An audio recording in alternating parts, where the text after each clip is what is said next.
Education, the way it should be. In most states in the U.S., government offers free education to children through public schools operated by government. Unlike the government schools in India, the public schools in the U.S. are well maintained and managed. Most schools get a lot of government fund and so provide great infrastructure. In most cases, the kids who can memorize the study material can score higher marks in India.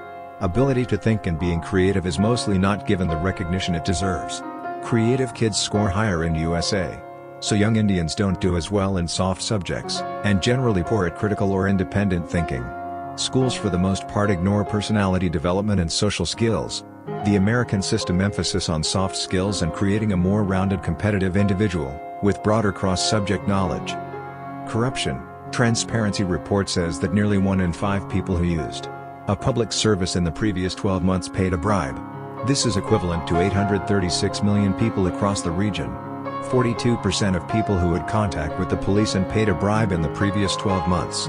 India also has the highest rate of people using personal connections to access public services, 46%. When asked why they pay bribes or use personal connections, 50% of those who paid bribes said they were asked to, while 32% of those who used personal connections said they would not receive the service otherwise.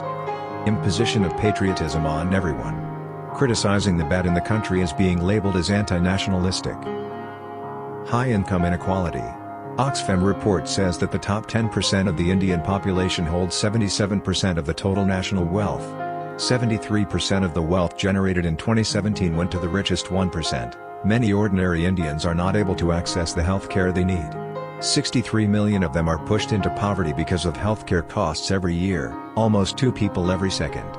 Billionaires' fortunes increased by almost 10 times over a decade, and their total wealth is higher than the entire union budget of India for the fiscal year 2018-19, which was at $24,422 billion.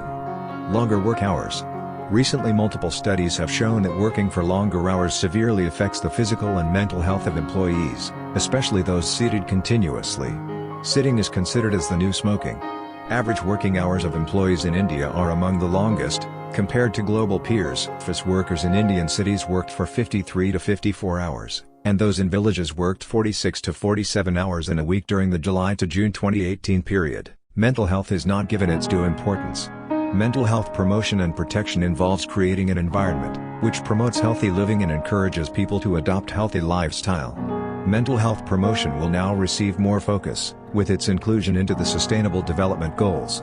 In India, WHO estimates that the burden of mental health problems is at the tune of 2,443 dailies per 100,000 population, and the age-adjusted suicide rate per 100,000 population is 21.1. It is estimated that, in India, the economic loss, due to mental health conditions, between 2012 to 2030, is $1.03 trillion of 2010 dollars.